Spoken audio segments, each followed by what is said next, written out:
बिस्मिल्लाहिर्रहमानिर्रहीम अस्सलाम वालेकुम। आज हम चैप्टर नंबर 11 10th क्लास में साउंड चैप्टर है और इसके एक्सरसाइज कंसेप्चुअल क्वेश्चंस को हम क्या करेंगे, आज हल करने की कोशिश करेंगे। So without wasting time first question है हमारे पास which is why two tin cans with a string stretched between them could be a better way to communicate than merely shouting through the air। कि वो कह रहे हैं क्यों दो टीन कैंस जो है हमारे पास जिनको एक रस्सी के साथ जोड़ा गया है वो एक बेहतरीन ज़रिया है कम्युनिकेट करने का, बजाय इसके कि हम हवा के अंदर चीखें। तो सपोज़ कर लेते हैं कि हमारे पास दो टीन कैंस हैं और उनको एक रस्सी की मदद से क्या किया गया, जोड़ा गया है। अब जब आप एक टीन कैन के अंदर जब आप बोलेंगे तो आवाज़ जो होगी वो टीन कैन से आगे स्ट्रिंग से होकर दूसरे टीन कैन के अंदर चली जाएगी। तो यहाँ पर अगर नोट करने वाली जो बात है वो ये है कि जितनी भी आवाज़ ट्रैवल करेगी वो सारी की सारी आवाज़, वो सारी की सारी जो ट्रैवलिंग है मेजर तरीके से वो सॉलिड के थ्रू ही होगी। तो अगर हम इसकी बजाय अगर हम बात करते हैं एयर की, तो एयर हमारे पास क्या है, छोटे छोटे एयर हमारे पास क्या होते हैं, मॉलिक्यूल्स होते हैं और एटम्स होते हैं।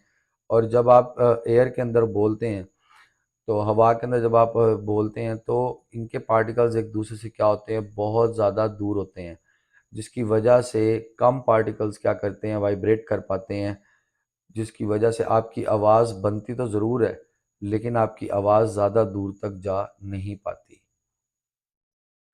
तो अब इसकी जो पीछे हमारे पास जो बेसिक आंसर बनेगा वो ये बनेगा कि जो साउंड है वो सॉलिड के अंदर ज़्यादा अच्छा ट्रैवल करता है एज़ कम्पेयर टू एयर या गैस। तो अब इसका आंसर देखते हैं हम। जी, the two tin cans with a string stretch between them, ये वही सवाल की सारी स्टेटमेंट है। Could be a better source of communication because, वही चीज़ जो साउंड है वो ट्रैवल करता है 15 times greater in solid as compare to gases. यानी कि गैस के अंदर जो साउंड की स्पीड होगी उससे 15 गुना ज़्यादा हमारे पास किसकी सॉलिड में स्पीड होगी। Let's see the question number 2। Question number 2 है हमारे पास, we can recognise person speaking with the same loudness from their voice, how is it possible. ये कैसे मुमकिन है। वो कह रहे हैं कि जी हम एक बंदे को उसकी लाउडनेस के, आवाज़ की लाउडनेस के साथ क्या करते हैं, पहचान लेते हैं। हाउ इज़ इट पॉसिबल, ये कैसे पॉसिबल हो गया। देखिए फ़र्ज़ कर लें मिसाल के तौर पे आपको किसी अननोन नंबर से कॉल आती है, आप वो कॉल पिकअप करते हैं, अगला बंदा आपको सलाम करता है या हेलो बोलता है, तो आप फ़ौरन पहचान जाते हैं कि ये मेरे फ़लाँ दोस्त की जो है वो आवाज़ है या ये मेरे फ़लाँ फैमिली मेम्बर की आवाज़ है। तो ये सारी चीज़ आप यानी कि कैसे पहचान जाते हैं। एक्चुअल में होता क्या है कि हमारी यानी हर इंसान की जो आवाज़ होती है उसकी एक क्वालिटी होती है। क्वालिटी क्या होती है कि वो डिफरेंशिएट करता है दो सेम आवाज़, दो आवाज़ों को जिनकी तकरीबन सेम लाउडनेस होती है और पिच होती है। जैसा कि अब आप ये समझ लें कि गिटार और सितार की जो आवाज़ है तकरीबन सेम सेम ही है, लेकिन हमें फिर भी हमें अंदाज़ा हो जाता है, हमें पता चल जाता है कि ये साउंड जो है वो गिटार का है और ये साउंड क्या है, सितार का है। इसी तरह जब कोई बंदा आपसे बात करता है तो उसकी आवाज़ की जो क्वालिटी है वो हमारे ऑलरेडी जो दिमाग में, क्योंकि जब हमने उसकी आवाज़ पहली दफ़ा सुनी थी तो वो क्वालिटी तब भी हमारे दिमाग के अंदर सेव हो गई थी। तो ब्रेन हमारा क्या करता है, उन दोनों क्वालिटीज़ को क्या करता है, मैच करता है और उसी बेस के ऊपर हमें बताता है कि ये जो पर्सन हमसे बात कर रहा है अननोन नंबर से, इसका बेसिकली क्या नाम है और ये कौन सा पर्सन है। तो it is all due to the quality of the voice. आवाज़ की क्वालिटी से ही सारा कुछ डिपेंड होता है। ठीक है। अब आवाज़ की क्वालिटी हमारे पास क्या है, आवाज़ की वो खासियत जिसकी बेस के ऊपर हम डिफ़ाइन कर सकते हैं, अलग अलग कर सकते हैं दो साउंड को जिनकी लाउडनेस भी तकरीबन सेम है और पिच भी क्या है, अलग अलग है। इसकी मैंने आपको मिसाल दी है, जैसे the voice of guitar and voice of sitar. ठीक है। Next question we have, you can listen to your friend round a corner but you can not watch him. आप किसी कोने पर से अपने दोस्त को सुन तो सकते हैं लेकिन देख नहीं सकते। अब इसके पीछे रीज़न क्या है, तो देख लेते हैं कि हम इधर मैं एक नक्शा बनाता हूँ। तो सपोज़ कर लें जी यहाँ पे हमारे पास एक नक्शा है बिल्डिंग्स का, उस बिल्डिंग के अंदर हमारे पास एक सोर्स है। सोर्स से मुराद ये कि जो आवाज़ पैदा कर रहा है, और दूसरा जो है हमारे पास वो एक लिसनर है जो अपनी यानी कि दोस्त की आवाज़ सुनेगा। तो जब हमारे पास जो दोस्त है यानी कि जो इंसान है जो कि स्पीकर है जो कि बोलेगा, तो जब वो बोलेगा तो उसकी वेव्स की जो मूवमेंट है वो कुछ इस तरह की होगी। आवाज़ उसकी आगे की तरफ बढ़ेगी in the form of waves, और वो मुख्तलिफ कोनों से और कॉर्नर से टकरा कर क्या करेगी, डाइफ्रैक्ट करेगी, मुड़ जाएगी। ठीक है, तो इस तरह जो है वो आवाज़ क्या करती है, ट्रैवल करती है from one place to another place. तो हम अपने दोस्त की आवाज़ को सुन सकते हैं किसी भी कोने पर से, लेकिन हम उसे देख नहीं सकते। क्यों? क्योंकि जब साउंड आवाज़ फैलेगी तो वो तमाम डायरेक्शंस के अंदर फैलेगी और वो डाइफ्रैक्शन करेगी, मुड़ जाएगी अबाउट कॉर्नर एंड एजेस। ठीक है, और डाइफ्रैक्शन को हम डिफाइन कैसे करते हैं, ये भी डेफिनेशन आपके चैप्टर नंबर 10 के लास्ट ब्लू बॉक्स के अंदर ये दी गई है। द बेंडिंग और spreading of waves through sharp edges और कॉर्नर्स इज कॉल्ड डाइफ्रैक्शन। ठीक है, आवाज़ का वेव्स का मुड़ जाना किसी तेज़ कोनों पर से, ठीक है, इस चीज़ को हम क्या कहते हैं, डाइफ्रैक्शन कहते हैं। Next question we have, why must the volume of stereo in a room with wall-to-wall carpet be tuned higher than in a room with a wooden floor? वो कहते हैं एक ऐसा कमरा जिसके दीवार से दीवार तक जो है हमारे पास कारपेट लगा हुआ है, उसके अंदर स्टीरियो की आवाज़ हमें ज़्यादा रखनी पड़ती है बजाय एक ऐसे कमरे के जिसके अंदर लकड़ी का क्या लगा हुआ है, फर्श लगा हुआ है, लकड़ी की फ्लोरिंग हुई हुई है या लकड़ी से उसका फर्श बनाया गया है। अब यहाँ पे जो काबिल नोट बात है, हमारे पास यहाँ पर दो मुख्तलिफ मीडियम दिए गए हैं, एक दिया गया कारपेट और दूसरा क्या दिया गया है, वुडन फ्लोर। अब वुडन फ्लोर जो है वो हमारे पास क्या होता है, रादर स्मूथ होता है देन कारपेट। कारपेट हमारे पास स्मूथ नहीं होता। तो जब वेव्स आके वुडन फ्लोर के साथ टकराती हैं तो वुडन फ्लोर हमारे पास क्या होता है, स्मूथ होता है। जब स्मूथ वुडन फ्लोर के साथ आके वेव्स टकराती हैं तो वो वेव्स उसी तरह वापस क्या कर जाती हैं, रिफ्लेक्ट कर जाती हैं या वापस मुड़ जाती हैं, और रिफ्लेक्शन ऑफ साउंड होती है यहाँ पे। लेकिन जब वही वेव्स आके कारपेट के साथ टकराती हैं तो उस सूरत में क्या होता है कि कुछ वेव्स जो हैं हमारे पास वो डिस्टॉर्ट हो जाती हैं, यानी कि वो हमारे पास स्टक हो जाती हैं एम्प्टी स्पेसेस ऑफ कारपेट के अंदर। कारपेट की एम्प्टी स्पेसेस के अंदर या कारपेट के छोटे छोटे डिग्स के अंदर, घड़ों के अंदर वो क्या हो जाती हैं, ट्रैप हो जाती हैं, फंस जाती हैं, जिसकी वजह से वो बाहर निकल नहीं पाती। और बहुत चंद वेव्स होती हैं जो कि बाहर निकलती हैं। आप अब आप ये देख सकते हैं कि हमारे पास दो तरह के क्या है, मीडियम्स हैं। एक मीडियम हमारे पास बिल्कुल फ्लैट है, बिल्कुल प्लेन है, तो वहाँ पर हमारे पास रिफ्लेक्शन क्या होगी, ज़्यादा होगी। और जो हमारे पास रफ सरफेस है वहाँ पर रिफ्लेक्शन क्या होगी, कम होगी। तो इसी तरह हमारे पास अब इसका आंसर क्या बनेगा,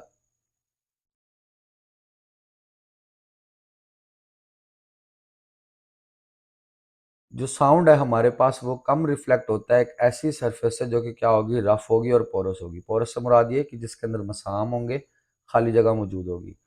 ठीक है, जो कि कारपेट की सरफेस है। लेकिन वही साउंड जो होगा वो ज़्यादा रिफ्लेक्ट करेगा किससे, शाइनी से और फ्लैट सरफेस से, यानी कि स्मूथ सरफेस से। इसी वजह से जो हमारे पास लिटिल वॉल्यूम है वो रिक्वायर्ड होगा क्लियर सेंसेशन के लिए, सही तरह से सुनने के लिए एक वुडन फ्लोर वाले कमरे में। तो next question we have, a student says that the two terms speed and frequency of the wave refer to the same thing। एक स्टूडेंट कहता है कि जी दो टर्म्स है हमारे पास, एक स्पीड है एक फ्रीक्वेंसी है, और वो एक ही चीज़ को रेफर करती हैं। व्हाट इज़ योर रिस्पॉन्स, आपका क्या ख्याल है? ये तो एक इंतहाई इजी सा क्वेश्चन है, इसके अंदर कोई इतनी कंसेप्चुअलिटीज़ नहीं है। तो फ्रीक्वेंसी हमारे पास क्या होती है, number of vibration in 1 second. कोई भी बॉडी 1 सेकेंड में जितनी दफ़ा वाइब्रेट करेगी वो उसकी फ्रीक्वेंसी कहलाएगी। जबकि स्पीड हमारे पास क्या होती है, the distance covered by a body in unit time. कोई भी बॉडी किसी यूनिट टाइम के अंदर डिस्टेंस जो कवर करती है वो उसकी क्या कहलाएगी, स्पीड कहलाएगी। फ्रीक्वेंसी को हम रिप्रेजेंट करते हैं एफ के साथ, स्पीड को हम रिप्रेजेंट करते हैं वी के साथ। फ्रीक्वेंसी का फार्मूला होता है हमारे पास 1/टाइम पीरियड, स्पीड का फार्मूला होता है हमारे पास डिस्टेंस बाय टाइम। फ्रीक्वेंसी का यूनिट होता है हमारे पास हर्ट्स, और स्पीड का यूनिट होता है हमारे पास मीटर पर सेकेंड। तो इंतहाई इजी सा क्वेश्चन था, इसमें कोई इतनी बड़ी कोई चीज़ नहीं थी। तो अगले क्वेश्चन की तरफ बढ़ते हैं।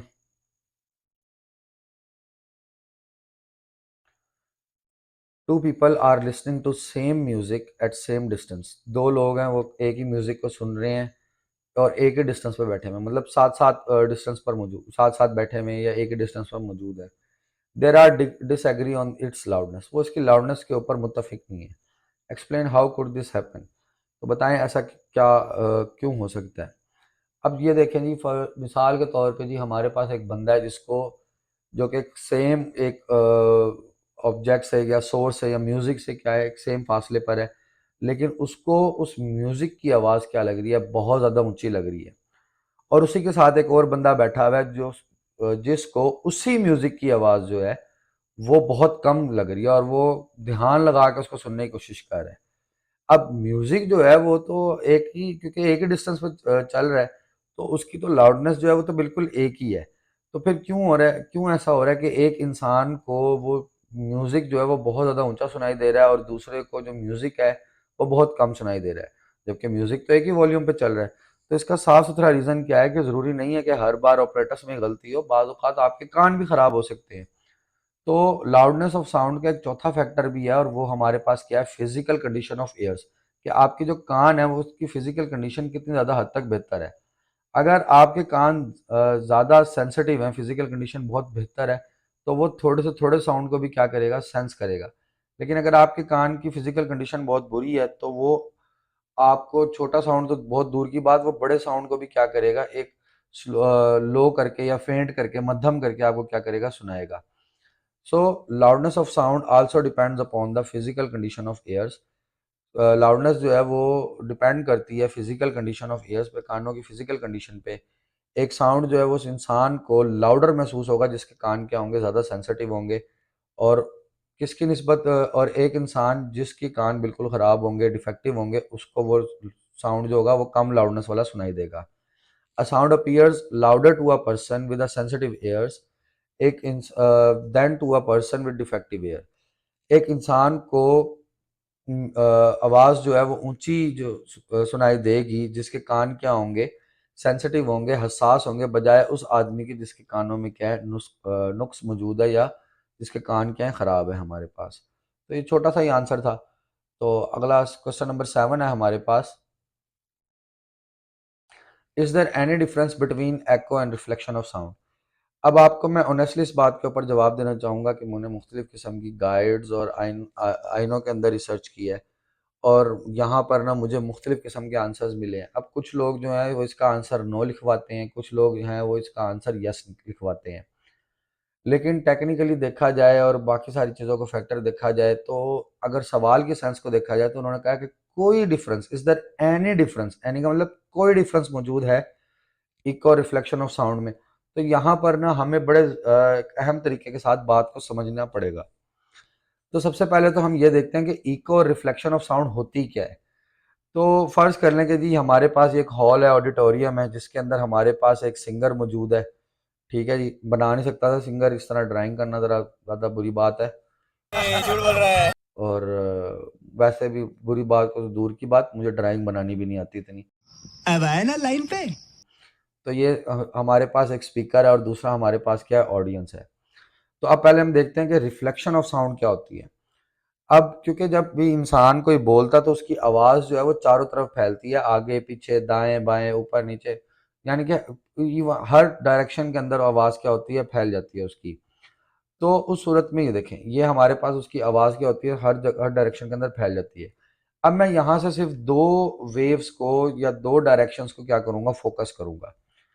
तो हम यहाँ से दो डायरेक्शन सिलेक्ट कर लेते हैं। तो पहले हम देखते हैं कि रिफ्लेक्शन ऑफ साउंड क्या होता है हमारे पास।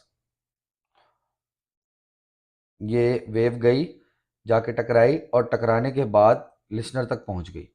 इसका जो टोटल डिस्टेंस उसने कवर किया है वो हमारे पास कितने हैं, 10 + 12 22 मीटर्स। अच्छा, अब दूसरी वेव को देखते हैं। ये गई, दोबारा टकराई, मल्टीपल इसने रिफ्लेक्शन की, एक जगह से दूसरी जगह पे टकराई, और टकराने के बाद जब ये लिसनर पर पहुंची तो इसका टोटल डिस्टेंस कितना हुआ, 5 + 4 9 + 22 31 + 4 कितना हो गया, 35 मीटर का डिस्टेंस बना। अब एक डिस्टेंस है हमारे पास 22 मीटर और दूसरा डिस्टेंस है हमारे पास 35 मीटर। अब जाहिर सी बात है, जो डिस्टेंस हमारे पास ये ब्लैक वेव बना रही है वो 22 मीटर का बना रही है। ऑटोमेटिकली बात है कि ये वेव हमारे पास, ये वेव जो है लिसनर के पास पहले पहुंच जाएगी। तो ये वेव काम करेगी रिफ्लेक्शन ऑफ साउंड का। और जो वेव जिसने 35 मीटर का डिस्टेंस कवर किया है, पर्पल कलर की जो वेव है, ये काम करेगी इको का। तो रिफ्लेक्शन ऑफ साउंड कब होती है और इको कब होता है, तो इस चीज़ को अब हमने देखना है। रिफ्लेक्शन ऑफ साउंड होती है, रिफ्लेक्शन ऑफ साउंड भी वेव का टकराना है, इको भी क्या है, वेव का टकराना है। बेसिकली या फंक्शनली जो है, दोनों टकरा कर ही लिसनर के पास पहुंची हैं। तो फंक्शन वाइज तो दोनों सेम है, लेकिन there is a slight difference, एक बहुत छोटा सा डिफरेंस है इको और रिफ्लेक्शन के दरमियान में। और वो डिफरेंस क्या है कि इको सुनने के लिए टाइम लैग जो है, टाइम का लैग होना यानी कि टाइम का कम होना, वो 0.1 सेकेंड है। यानी कि इतने टाइम की ब्रेक होगी तो आप इको सुन पाओगे, यानी कि 0.1 सेकेंड का वक्फा आएगा, इंटरवल आएगा तो आप इको सुन पाओगे। और उसके अलावा भी अगर तो आप सिर्फ और सिर्फ आप मौजूद हो और आपने खुद अपनी आवाज़ की इको सुननी है, तो आप और जो रिफ्लेक्टिंग दीवार है जिससे यानी कि आपकी आवाज़ ने टकरा कर आना है, आप में और उस दीवार के बीच में कितना का डिस्टेंस होना चाहिए, 17 मीटर का डिस्टेंस होना चाहिए। लेकिन अगर आप खुद स्टेज पे खड़े परफॉर्म कर रहे हैं और आपके सामने ऑडियंस है और आप इको क्रिएट करना चाह रहे हैं, तो स्पीकर और ऑडियंस के दरमियान में मिनिमम मिनिमम 34 मीटर्स का डिस्टेंस होना ज़रूरी है। तो ये हमारे पास एक अहम पॉइंट है। फिर उसके बाद सबसे अहम बात देखें, जो ब्लैक वाली वेव थी हमारे पास, ये रिफ्लेक्ट हुई, ठीक है, कमरे की दीवारों से या छत से, ठीक है।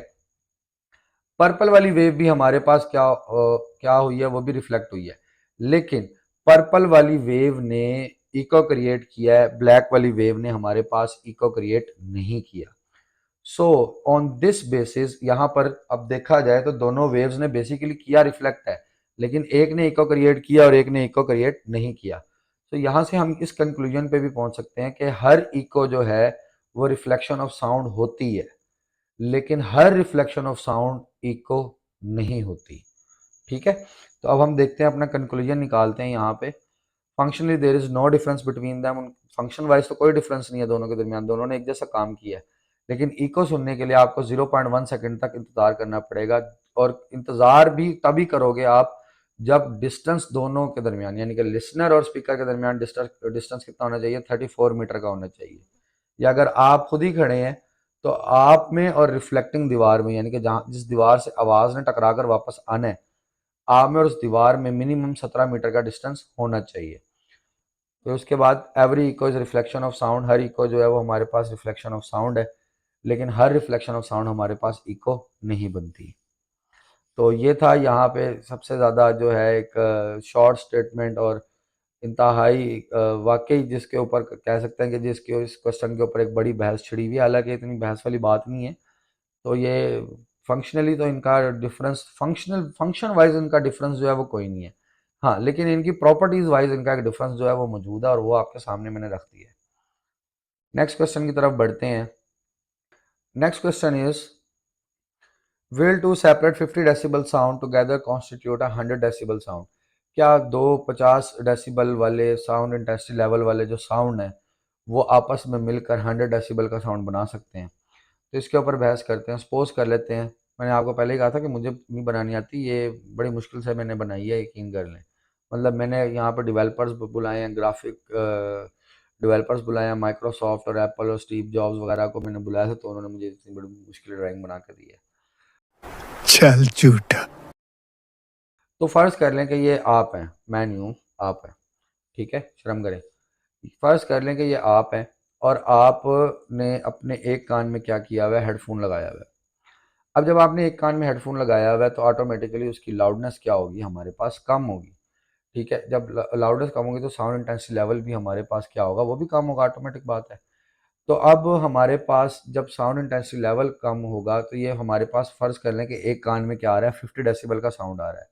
लेकिन अगर हम दूसरे कान में भी एयरफोन प्लग कर लें तो अब 50 डेसिमल का साउंड एक कान से आ रहा है और 50 डेसिमल का साउंड दूसरे कान से आ रहा है।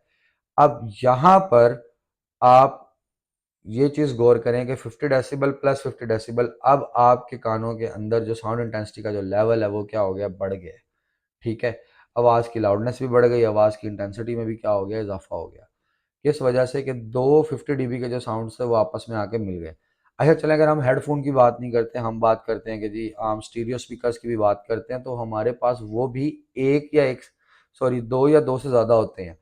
तो वो भी जो हमारे पास वूफर होते हैं या स्पीकर्स होते हैं वो दो या दो से ज़्यादा होते हैं। हर वूफर जो होता है वो डिफरेंट साउंड इंटेंसिटी लेवल की आवाज़ क्रिएट कर रहा होता है, और वो भी आपस में मिक्स होकर क्या करते हैं, कमरे के अंदर म्यूज़िक की लाउडनेस को क्या करते हैं, इंक्रीज कर देते हैं। इसके जवाब की तरफ बढ़ते हैं। Yes, two separate 50 decibel sound together constitute 100 decibel sound. अच्छा जी, यहाँ पर अब एक और कंडीशन भी है कि ये जो साउंड आपके कान में आ रहा है, जाहिरी बात है अब आप एक कान में एक म्यूजिक सुन रहे हैं तो दूसरे कान में आप दूसरा म्यूजिक तो नहीं सुनेंगे, लेकिन नहीं सुनेंगे, है ना। तो दोनों कानों के अंदर आप एक जैसा म्यूजिक ही सुनेंगे, यानी कि जो म्यूजिक है उसकी टोटल नोट, उसकी फ्रीक्वेंसी, उसकी लाउडनेस, उसकी पिच, उसकी क्वालिटी जो है वो हमारे पास दोनों कानों में क्या है, बिल्कुल सेम आ रही है। तो वही बात कह रहा है कि जब कोई साउंड, दो साउंड जिनकी लाउडनेस और वेवलेंथ, ठीक है, वो सेम होगी, यानी कि वो एक ही सोर्स से निकले हुए हैं, एक ही माखज से निकले हुए हैं, एक ही जगह से निकले हुए हैं, तो फिर हमारे पास 50 डेसिबल का साउंड और 50 डेसिबल का दूसरा साउंड मिक्स होके या प्लस होके क्या कर देंगे, 100 डेसिबल बना देंगे। नेक्स्ट क्वेश्चन की तरफ बढ़ते हैं। Why ultrasound is use in medical field. Ultrasound जो है उसको मेडिकल फील्ड के अंदर क्यों इस्तेमाल किया जाता है। अच्छा, तस्वीरें जो है वो बिल्कुल पहले ही आ गई, बाद में आनी चाहिए, चलें कोई बात नहीं। अल्ट्रासाउंड जो है इनकी फ्रीक्वेंसी जो होती है वो 20,000 हर्ट्ज से उससे कहीं ज़्यादा होती है, क्योंकि 20,000 हर्ट्ज से उनकी फ्रीक्वेंसी ज़्यादा है तो उनकी एनर्जी भी क्या होगी, ज़्यादा होगी, और फ्रीक्वेंसी के ज़्यादा होने से उनकी वेवलेंथ क्या हो जाती है, बहुत छोटी हो जाती है, जिसकी वजह से उन्हें छोटे ऑब्जेक्ट्स को डिटेक्ट करने के लिए या अ, बहुत बारीक जगहों के अंदर उसको भेजने के लिए, ट्रांसमिट करने के लिए क्या किया जा सकता है, इस्तेमाल किया जा सकता है।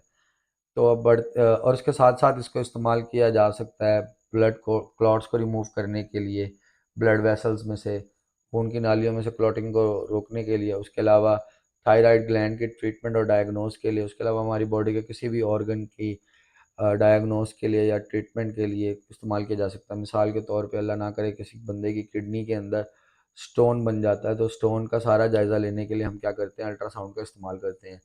इसी तरह अगर इन्फेक्शन हो जाता है किसी भी किस्म का मैदे के अंदर या किसी और कोई और प्रॉब्लम हो जाती है आपकी इंटेस्टाइन्स के अंदर, तो वहाँ पर भी हम अल्ट्रासाउंड का इस्तेमाल करते हैं उसकी ट्रीटमेंट करने के लिए और उसको डायग्नोस करने के लिए।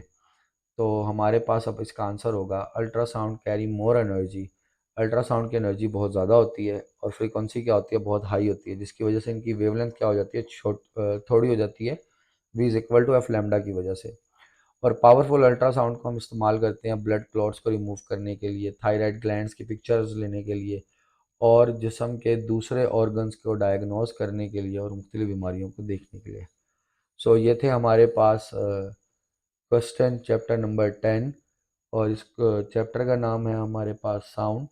तो उम्मीद है मुझे कि आप लोगों को ये सवाल बहुत पसंद आया होगा। तो अगर वीडियो में किसी भी किस्म की कोई आपको चीज़ नहीं समझ आई तो आप कमेंट्स में रब्ता कर सकते हैं।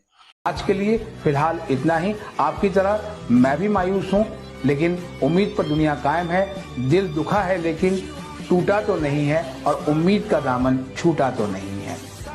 इसलिए आज के लिए इतना ही।